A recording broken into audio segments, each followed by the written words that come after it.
So okay mga paps, musta pala? Ngayong araw pala, samahan nyo ako maglinis ng VVT solenoid nitong Toyota Fortuner 2TRFE engine, okay?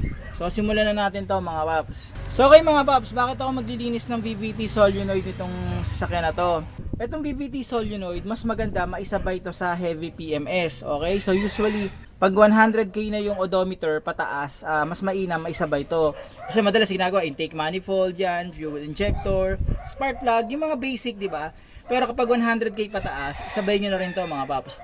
So ano bang mapapala natin dito? So ganito mga paps, kung medyo duda kayo, kung marami ng engine sludge yung tawag dito yung sasakyan nyo, isa ito sa way para makita nyo kung may indication ba na may engine sludge yung sasakyan nyo. Bukod sa syempre yung oil pan, yung tawag dito yung tatanggalin yung valve cover, makikita nyo. Pero ito, makikita nyo rin dito. Yung OCV filter, yung dating ginawa ko, doon makikita rin yon. Tapos dito rin mga paps. Konting paalala lang. Kasi kapag napabayaan sa langis or may engine sludge yung sasakyan nyo, kapag tatanggalin nyo to, napakalaki posibilidad mga paps na mapuputulan kayo. Konting ingat din sa pagtatanggal nito mga paps. Okay? So simulan na natin to dito mga paps. Unang gagawin, tanggalin ang negative terminal ng battery. Yan.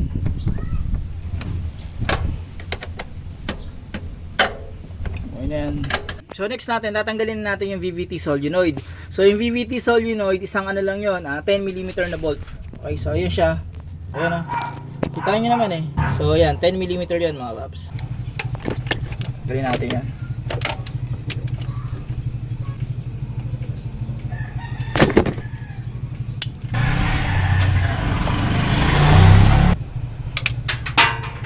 So ayan mga paps, kuha ko na itong bolt. Ito yung pinaka ano niya connector niyan. So gagawin niyo na ipupush niyo yan, ito ipupush niyo tapos hihilahin niyo lang yan. Okay, so pwede niyo unahin to kanina. Okay lang, wala namang problema doon. Yan. So ganito mga paps, ito na yung VVT solenoid.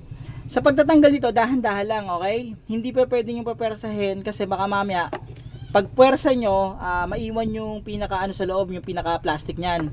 So ang gagawin nyo, dahan-dahan lang yan. Hanggat maaari, wag dito mga paps, wag nyo hawakan dito. Dito nyo hawakan sa may body niyan. Pwede nyo gawin, gamit kayo ng flat screw. Sundutin yan. Yan.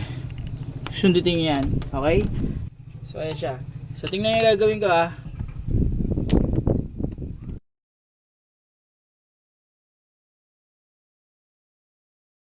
Huwag nyo papersahin ha. Kasi pag ano, mapuputol to. Tapos tatanggalin ko lang yan. Yan. Gaganyan-ganyan na yun. Iikot nyo. Yan. So nakita nyo? Tanggal na yan. Okay, yan.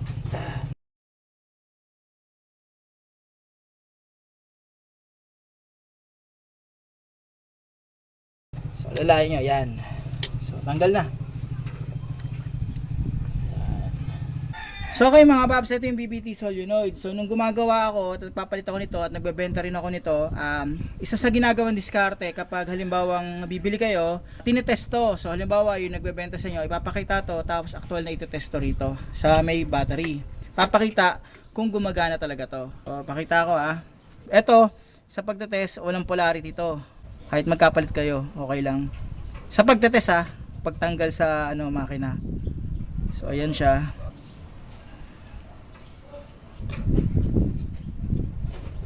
Yan. Tapos tignan nyo, gagana yan. Nata nyo?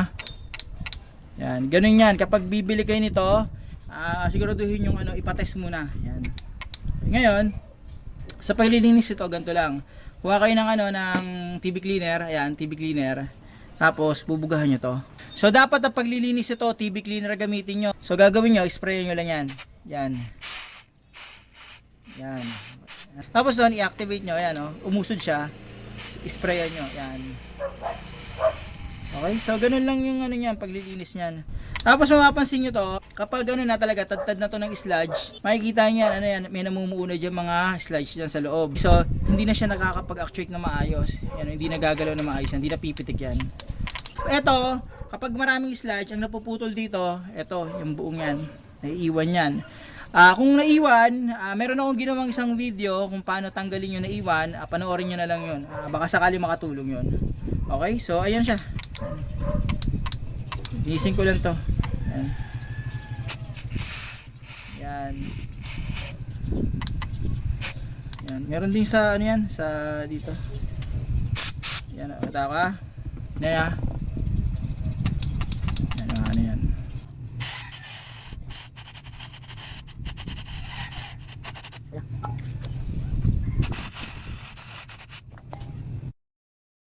So ito, papakita ko lang sa inyo mga paps. Ito, siguraduhin nyo walang bara yan ha. Tignan nyo ha. Wala. Yan. Okay, so dapat ganyan siya. Tapos, bago nyo ikabit to, siguraduhin nyo na tuyo siya mga paps. Sa maayos yung pagkakalinis nyo. Dagdag ko na rin lang, kung hanggat maaari din, kung posible, i-check nyo rin tong na to. Ito, yung o-ring na to. Kasi pag ito sira, may tendency na yung oil niyan tatalsik dito, tatagas.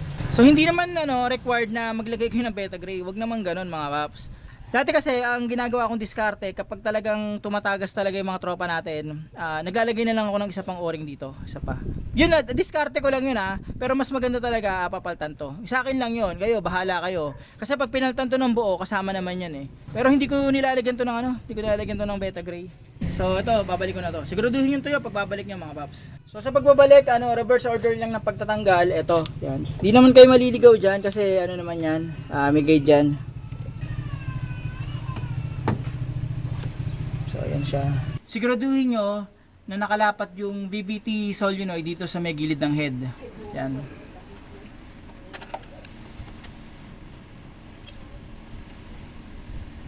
So tamang higpit lang yan mga paps. Tapos ibabalik ko na yung connector. Ito yung connector niyan. Yan.